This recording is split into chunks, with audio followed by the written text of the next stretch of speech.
자, 오늘 이 시간에는요, 인테리어를 하고 임대를 주는 게 좋을까? 인테리어를 안 하고 임대를 주는 게 좋을까? 요거에 대해서 한번 알아보려고 해요. 집을 사가지고 인테리어를 해가지고 임대를 주는 게 당연히 이쁘고 좋겠죠. 근데 잘 생각을 해보세요. 베트남이라는 나라가 아직까지는 이 베트남 자체적인 생산력도 부족하고 자체적인 좋은 기술력이 아직은 많이 없어요. 아직은 많이 없기 때문에 이 벽지나 가구나 모든 것들이 대부분 다 수입품이에요. 수입산이고, 물론 가구를 베트남에서 제작하는 경우도 있지만 이 가구들이 베트남에서 내수로 판매하는 게 아니라 외국에 갔다가 다시 넘어오는 그런 방식들이 많습니다. 이 가구나 전자나 이런 뭐 벽지나 이런 부분들이 인건비만 싼 거지, 전체적으로 인테리어를 하게 되면 인테리어 비용이 정말 뭐 작지 않아요. 제가 볼 때는 기본적인 인테리어를 그래도 사람 살만할 정도로 하면은 그래도 한 1000만 원에서 한 1500만 원 한 이 정도는 왔다 갔다 한다고 보시면 돼요. 근데 이 인테리어 비용이 이 정도인데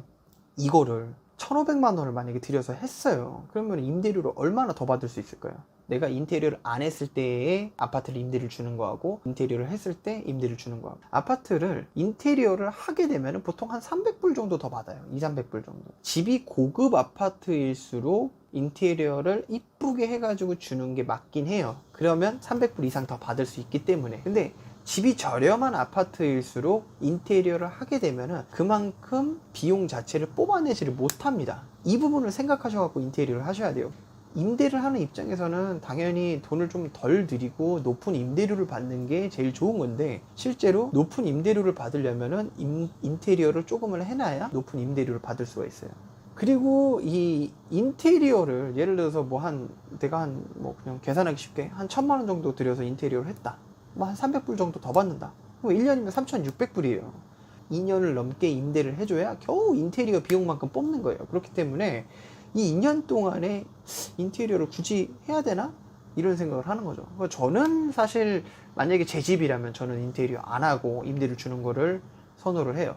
그게 나중에도 인테리어를 안 했을 때 나중에 한 3~4년 뒤에 인테리어를 해놓은 집보다 들어가는 비용이 덜 들어간단 말이에요. 가구나 이런 전자나 이런 것들이 물론 보증금이라는 걸 받죠, 세입자한테. 근데 세입자한테 임대를 주게 되면은 한 3년 정도, 4년 정도 임대 주고 나서 집이 다 상한단 말이에요. 벽지가 뜯어지는 경우도 있고, 갑자기 가전제품이 안 되는 경우도 있고, 소파가 찢어지는 경우도 있고. 그렇기 때문에 이거를 보수해야 되는데 이 보수하는 비용이 만만치 않습니다. 매번 이 보수하는 비용이 들어가요. 인테리어를 하고 임대를 주는 게 당연히 수요가 많긴 합니다. 여기서 인테리어를 하고 주는 게 왜 수요가 많냐면, 대부분의 사람들이 본인 짐을 가지고 임대를 들어가질 않아요. 저만 봐도 베트남에서 지금 10년을 넘게 살았음에도 불구하고 제 짐이 하나도 없어요. 그래서 제가 살고 있는 아파트도 임대로 지금 살고 있습니다.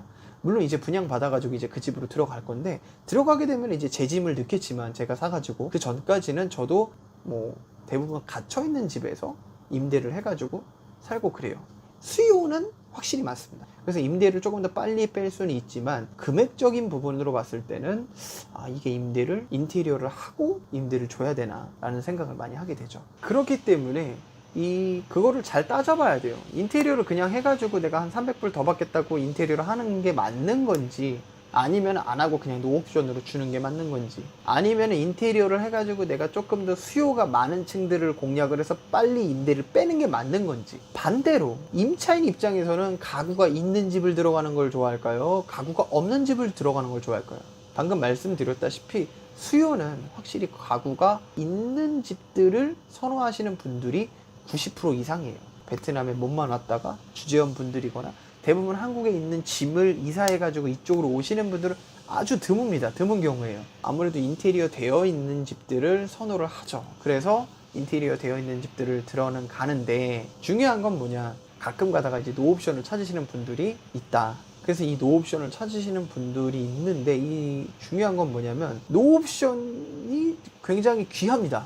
비놈 센트럴파크든 마스터리 타워디엔이든 대부분의 집들이 이 노옵션의 집들이 많이 없어요. 그러다 보니까 어떤 현상이 생기냐면은 한 분양하고 나서 한 4~5년 뒤에 보면은 노옵션하고 풀옵션하고 임대료가 거의 비슷해요. 노옵션이 많이 차이 나봐야 풀옵션보다 한 5%? 5% 정도 차이 나나? 그 정도밖에 차이가 안 난단 말이에요. 5%에 10%. 그러면 그게 뭐냐? 뭐 예를 들자면 월세가 1,000불이다. 노옵션 900불이야. 그러니까 그만큼 공급이 노옵션이 적어진 거죠. 없는 거죠. 왜냐면 5년 동안의 세월이 흐르면서 인테리어를 계속 하면서 세입자를 받았기 때문에 이런 것들도 생각을 해보면 요 임대할 때 좀 전략이 좀 필요한 것 같아요. 제가 볼 때는. 그래서 아예 그냥 아싸리 한 노옵션으로 주고 인테리어를 생각을 안 한다든지 뭐 그것도 나쁘지 않은 것 같고, 또 반대로는 인테리어를 해가지고 조금 더 수요를 늘려서 임대를 주는 게 맞는 건지, 이 부분은 개인적인 차가 있기 때문에 그 부분을 한번 생각을 해보시는 게 좋을 것 같고요. 저는 일단 뭐 가봐야지 알겠지만 제가 이번에 이제 분양받은 아파트를 가보면은 이제 한번 공개를 할 거예요. 인테리어를 할까 말까, 이런 부분들을 조금 더 확인하셔가지고 인테리어를 할지 말지, 혹은 내가 인테리어 되어 있는 집을 갈지 안 되어 있는 집을 갈지 한번 확인해 보시고 집을 찾으시는 게 좋을 것 같아요. 개인적으로 제가 생각할 때 임차인 입장에서 가구가 없는 상황에서 내가 여기서 그래도 한 5년 이상 살겠다 라고 하시면은 가구를 사가지고, 가구 전자를 사가지고 노옵션인 집에 들어가시는 것도 나쁘지 않다고 봐요. 저는 개인적으로. 아무래도 오래 살 거니까. 그러면 임대료가 조금은 줄어들겠죠. 그리고 그 가구는 나중에 중고로 팔아도 되고. 그래서 그런 것들을 한번 생각해 보시면 좋을 것 같습니다. 자, 오늘 방송은 여기까지입니다. 구독 부탁드리겠습니다. 감사합니다.